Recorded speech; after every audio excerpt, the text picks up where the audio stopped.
Merci. Il faut rappeler d'ailleurs que c'est la deuxième édition de circoncision collective.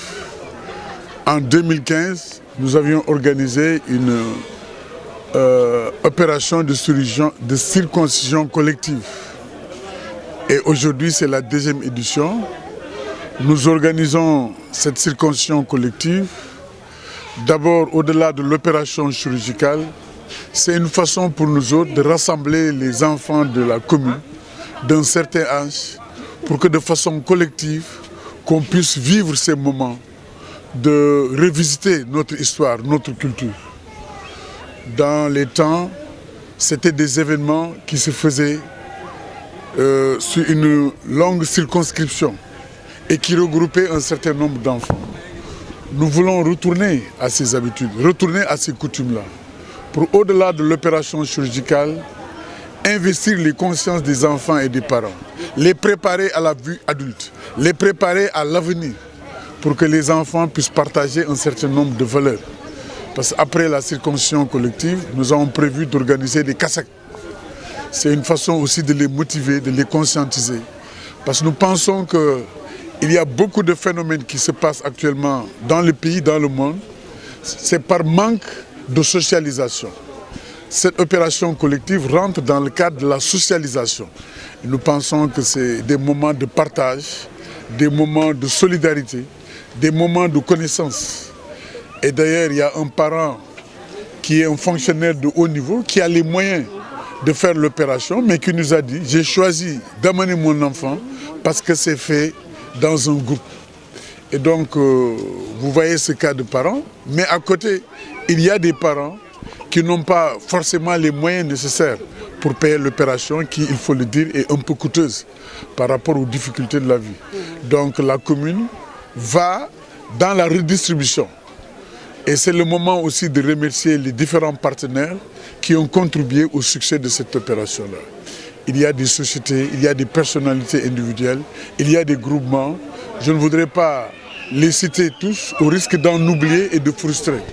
Mais c'est pour dire que la participation citoyenne est de fait dans la commune. La commune de Dieuppeul-Derklé est vraiment une commune ouverte où la participation citoyenne est de rigueur. C'est aussi le moment de remercier les personnels. Il y a des personnels de santé qui, vous le savez, travaillent 24 sur 24.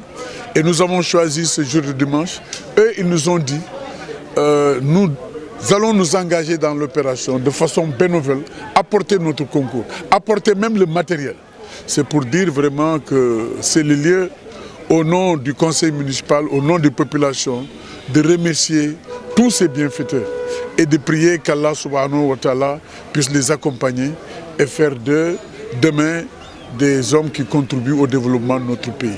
Est-ce que vous avez une idée du nombre d'enfants que vous avez développé?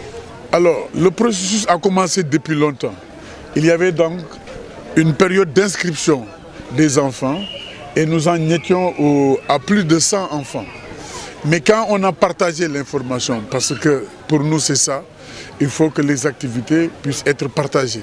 Nous avons utilisé les canaux des mosquées pour demander aux muezzins de partager l'information et d'inviter les parents qui ont des enfants à l'âge de la circoncision de venir participer.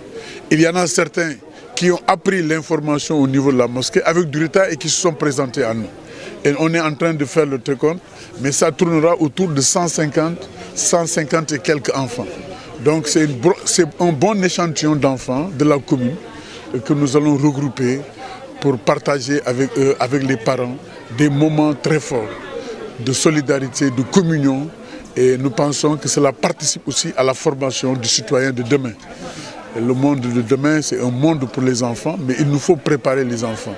Il nous faut les éduquer à nos valeurs. Ce n'est pas de façon aérienne ou périphérique qu'on convoque les valeurs. Il faut les inculquer dès le bas âge. Hein? Et c'est ce que nous essayons de faire, pensant qu'évidemment,